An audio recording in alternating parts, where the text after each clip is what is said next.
ഇന്നിപ്പോൾ ഒരുപാട് ബൂട്ടീക്കുകൾ ഓൺലൈനിലുണ്ട് ഇല്ലേ? ലേഡീസിൻ്റെ ചുരിദാറുകൾ, ഡ്രസ്സുകളിലൊക്കെ ഇതുകൾ അത്തരത്തിൽ ഒരുപാട് പേര് നല്ല lakhs of revenue monthly earn ചെയ്യുന്ന ഒരുപാട് ഇൻഫ്ലുവൻസേഴ്സ് ഉണ്ട്.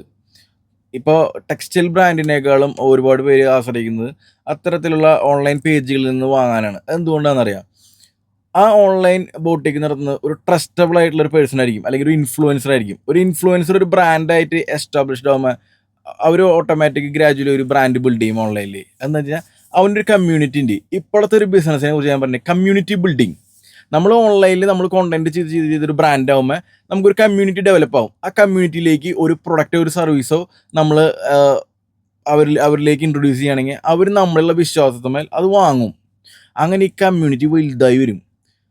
ഒരിക്കലും പിന്നെ ഈ കമ്മ്യൂണിറ്റി നമ്മളെ വിട്ട് പോവില്ല. അവർക്ക് ട്രസ്റ്റ് വന്നു കഴിഞ്ഞാൽ അങ്ങനത്തെ ഒരു കമ്മ്യൂണിറ്റി ബിൽഡിംഗ് ബിസിനസ് ഇപ്പോൾ നടക്കുന്നുണ്ട്. അത് ബെസ്റ്റ് ബിസിനസ്സാണ്.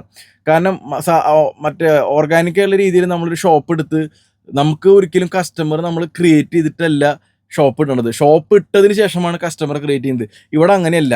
ഒരു കമ്മ്യൂണിറ്റിനെ ബിൽഡ് ചെയ്തിട്ട് നമ്മൾ അതിലേക്ക് പ്രൊഡക്റ്റ് സെല്ല് ചെയ്യുക. അത് ബെസ്റ്റ് വേയിൽ പെട്ടെന്ന് ഗ്രോ ചെയ്യും. സക്സസ് റേഷ്യോ 100% ഗ്യാരൻറ്റിയാണ് അങ്ങനത്തെ. പക്ഷെ നമ്മളൊരു ബ്രാൻഡ് ആവണം കേട്ടോ. നമ്മളൊരു ഇൻഫ്ലുവൻസറായി മാറിയതിന് ശേഷമേ അങ്ങനെ ചെയ്തിട്ട് കാര്യമുള്ളൂ.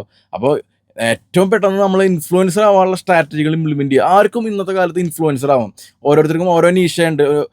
ഓരോരുത്തർക്ക് ഫുഡ് ആണെങ്കിൽ അവർക്ക് ട്രാവലിംഗ് ആയിരിക്കും. അങ്ങനെ നമ്മൾ ഇഷ്ടപ്പെട്ടതിൽ കോണ്ടന്റ് ചെയ്ത് ബ്രാൻഡായി കഴിഞ്ഞാൽ നമുക്ക് വലിയ രീതിയിൽ ഏണിങ്സിനുള്ള ഒരു ബിസിനസ് സാധ്യതയുള്ള ഒരു യുഗമാണ് ഇപ്പോൾ നടന്നുകൊണ്ടിരിക്കുന്നത്.